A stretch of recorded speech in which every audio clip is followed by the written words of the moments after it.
Welcome to another deep dive. Today, we're tackling the idea of deep work. In a world that's constantly trying to distract us, it feels like focusing deeply is, more valuable than ever. Absolutely. And you, our listeners, you sent in some really interesting stuff for this one. Yeah. Like Cal Newport's book, Deep Work. Great book. So that's our main focus today as we figure out just how to reclaim our focus and make this whole deep work thing, actually happen in our lives. And I'm so glad to be diving into this with you. I always learn so much from you, especially when it comes to connecting all those dots and pulling out those hidden gems of insight. Well, I'm excited to be here. Yeah. And these sources, they don't hold back. They really dig into the challenges we face today and offer some pretty compelling solutions. So let's jump right in. The first thing we got to figure out is, what exactly are we even talking about when we say deep work? Luckily, Cal Newport gives us a pretty clear definition. He describes it as those professional activities where you're totally laser focused, pushing your brain to its absolute limit. Not just checking emails or sitting through meetings, but really doing the kind of work that creates something truly valuable, something hard to copy. Yeah, and that's a huge point. Yeah. The value of this deep work. It's becoming so rare in our world of constant connection. But as economists like Brynjolfsson and McAfee have pointed out, it's actually that skill that's becoming super crucial in our, evolving knowledge economy. Okay. They actually argue that those who can really master this whole deep work thing are going to be the ones who thrive in the future. So the more distracted we get as a society, the more valuable this deep work skill becomes. Yeah. Almost like a hidden superpower, right? Yeah. But there's this constant tension, right, between that need of focus and the allure of all these distractions. Absolutely. And Newport, he highlights this tension so well when he talks about the principle of least resistance. Yeah.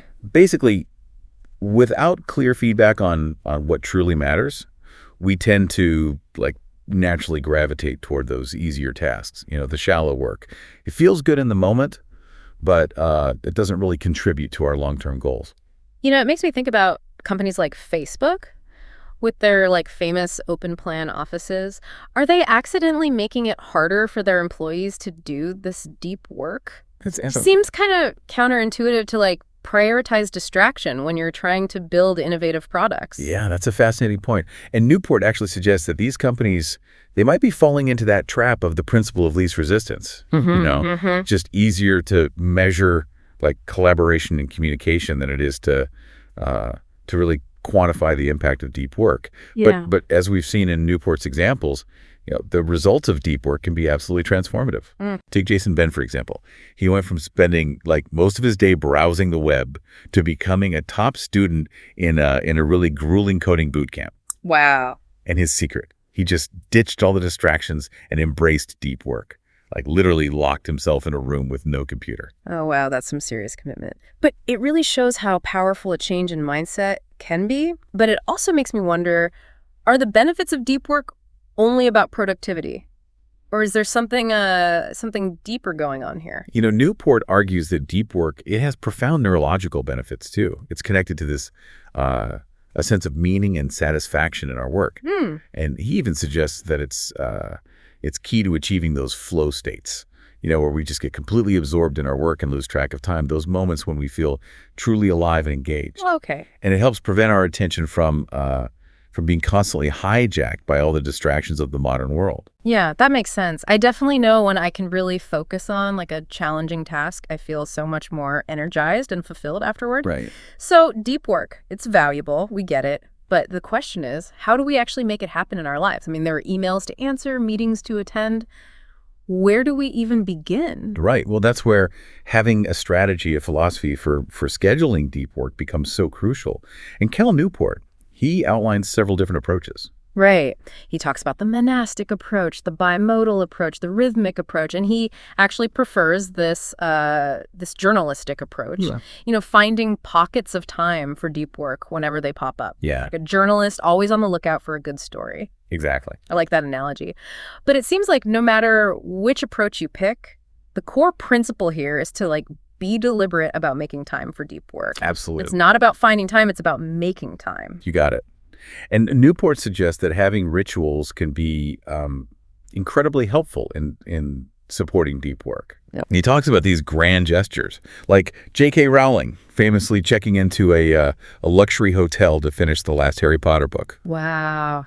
These gestures, they kind of signal to your brain that it's, time to get serious. Yeah. Of course, most of us can't exactly check into a 5-star hotel every time we need to focus. Hmm. But there are smaller everyday things we can do to signal that it's deep work time. Right. Like having a dedicated workspace or even a specific routine you do before diving into deep work, like a mental warm-up. Exactly. But it's not just about scheduling time for deep work. It's also about scheduling downtime. Mm-hmm. Newport really emphasizes the importance of disconnecting and giving our brains a chance to recharge. Okay. It's like letting a muscle rest after a workout. Yeah. You can't just keep pushing without giving yourself a break. So it's about finding that balance between pushing ourselves and knowing when to step back and recharge. That's a perspective I think we all could benefit from. Yeah, it's like creating this rhythm, this ebb and flow between intense focus and the deliberate rest. And speaking of focus, one of the things that really jumped out at me from all this research was this idea that we actually need to actively train our minds for deep work. Okay, so you mean it's not just about setting aside the time, it's about actually building up our capacity for focus. Exactly. Newport even suggests incorporating memory training into your routine. Whoa. He talks about memorizing a deck of cards, using those methods from memory champion Ron White as a way to strengthen those mental muscles you need for deep work. That sounds intense, but I can see how that kind of mental discipline could really benefit you in other areas of your life. I was reading that article you shared about the neuroscience of focus, and they talked about how mindfulness meditation can actually change the physical structure of the brain. Wow. Making us more resilient to distractions. So it seems like there's a connection there. Oh, definitely. And Newport highlights the power of what he calls productive meditation. So you're not just zoning out, you're actually using your downtime to actively think through a problem or challenge related to your work. He shares how he used this technique to work through book outlines while on walks. So it's about being intentional with your mental energy, even when you're not, quote unquote, working. Yeah. That's a really interesting idea. But let's face it, even with the best intentions, there's a whole world of distractions out there just waiting to pull us away from deep work. You're telling me. It's a constant battle. It is. And that's exactly why Newport stresses the importance of taming the shallow, being much more deliberate about our relationship with technology. Right. He calls it digital declutter. Okay. It's about getting rid of all those apps and websites that don't really serve a purpose in our lives. So it's like decluttering your physical space, but for your digital life. Exactly. I gotta say, one of the things I found so fascinating in the book was the interview with Forrest Pritchard, the sustainable farmer. Yep. Newport uses Pritchard's approach to choosing tools as an analogy for how we should be evaluating our digital tools. It's such a brilliant analogy. Right. Pritchard, he doesn't adopt a new tool just because it's shiny and new or promises some benefit. He really carefully considers how it's going to impact his core values, his overall goals. Yeah. For example, he chose not to use a hay baler because buying hay actually helped improve the health of his soil in the long run. So he's thinking about the long game. Yes. Not just that instant gratification. Exactly. And I think that's a super important lesson for us when it comes to technology. We have to ask ourselves, is this tool really helping me reach my goals, or is it just a distraction? 100%. It's about becoming more discerning, more like craftsmen in the way we approach our digital tools. Speaking of being more deliberate, Newport offers some really practical strategies for reducing that shallow work in our lives. Okay, I'm all ears. I feel like sometimes I am drowning in shallow work. Well, one of the most radical things he suggests is to actually schedule every minute of your workday. Whoa. I know it sounds kind of extreme, but it forces you to be really intentional about how you spend your time. Right. And it prevents you from just drifting through your day, reacting to whatever pops up in your inbox. I gotta admit, that does sound a little intimidating, but I can see how it could really help you prioritize that deep work. I was also really interested in his idea of actually quantifying the depth of your work. He tracked his own shallow work time. Oh, wow. And used that data to negotiate a more deep work-focused schedule with his department chair. That's amazing. It's a perfect example of how, being aware of where your time actually goes can give you the power to make real changes. And it highlights another super important point. You got to measure your progress if you want to get better. Right. It's the same principle as, tracking your workouts at the gym or the steps you take throughout the day. Yeah, what gets measured gets managed. Right. You got it. And speaking of managing our time, another strategy that really resonated with me was this idea of being ruthless about eliminating or at least reducing shallow work. Yeah. It's about saying no to commitments that don't really align with your goals and becoming more efficient with the shallow work that you just can't avoid. And it's about setting boundaries, which can be really tough for a lot of people. Oh, tell me about it. It is so easy to let work bleed into all hours of the night and weekend. It is.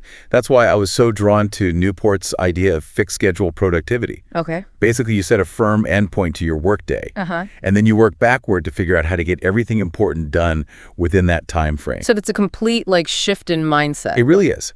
And what's so amazing about it is that it forces you to be way more strategic, more focused on what truly matters. It's almost like a constraint that actually unlocks greater productivity and creativity. Like saying, okay, I've got this limited amount of time, so I need to be super intentional about how I use it. But let's be real, there are some shallow tasks that you just can't avoid. Like email. I feel like I am constantly fighting my inbox. Oh, yeah, I hear you. And Newport has some good advice for taming the email beast. He recommends using sender filters to manage all that incoming email. It's about shifting the burden of communication to the sender. Okay. So only the most important messages actually get through. So instead of letting every single email demand your attention, you're basically creating a system where you are in control.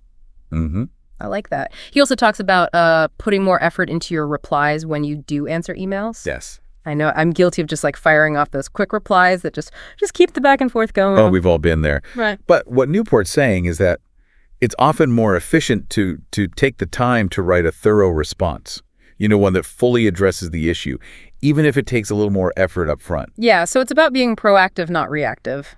Exactly. And maybe his most radical suggestion is to just not respond to emails that don't meet certain criteria. Okay. He actually noticed that a lot of high-achieving academics have this policy. That does sound pretty extreme, but it forces you to be so intentional about, which emails are actually worthy of your time and attention. Yeah. It's like saying, I value my time and energy. I'm not going to waste it on things that don't really matter. I love that. It really brings us back to that theme of being deliberate with our time and our attention. Absolutely. And, one of the most compelling arguments Newport makes is that this isn't just about productivity. It's about living a more fulfilling life. Okay. When we take back control of our focus and prioritize deep work, we make room for the things that truly matter. It's about being present. Yes. Both in our work and in our lives outside of work. And it's about creating a life that feels meaningful and aligned with our values. Yeah, it really is about taking control, isn't it? Not just letting our lives be dictated by the constant demands of, the digital world. Absolutely. And that kind of brings us back to something we talked about earlier, the importance of downtime. Cal Newport actually argues that we should be just as intentional about our leisure time as we are about our work time. Wait, are you saying, we should schedule our leisure activities? That seems a little counterintuitive, doesn't it? I know it sounds kind of strange at first. But his point is that by adding more structure to our downtime, we actually create more space for real relaxation and rejuvenation. Okay. We're less likely to just waste our evenings and weekends mindlessly scrolling through social media or binge watching TV. So it's about being present, even when we're chilling out. Yeah. Choosing how we want to spend our time instead of just letting it slip away. Exactly. And I think this points to a deeper idea that runs through all these sources, this idea of living a deliberate life. Okay. It's about making conscious choices about how we spend our time and energy rather than just letting ourselves get, swept along by all the distractions and busyness. You know what? I'm starting to see a pattern here. It's not just about deep work. It's about deep living. It's about bringing that same level of intention and focus to every part of our lives. I think you're right. It's about being the architects of our own lives rather than just passive passengers. That's such a powerful way to put it, and so inspiring, too. It means we have, way more control than we think we do. We absolutely do. We have the power to choose how we spend our time, what we focus our attention on, and what kind of impact we want to make on the world. It's like a call to action. to step up and claim that power, to embrace the challenge of deep work and discover all the amazing rewards that come with it. And to remember that that the most fulfilling life isn't necessarily the busiest life, but the one that's lived with intention, focus, and depth. So as we wrap up this deep dive into the world of deep work, we want to leave you with one final thought. If you're feeling overwhelmed by distractions, if you're struggling to find time for the work that truly matters, consider this. Could adding more structure to your downtime, like actually scheduling your leisure time as carefully as you schedule your work, could that be the key to taking back your focus and finding deeper satisfaction? It's a question we're thinking about. Thanks for joining us on this deep dive. We hope you found it insightful and maybe even a little inspiring. Until next time, keep diving deep.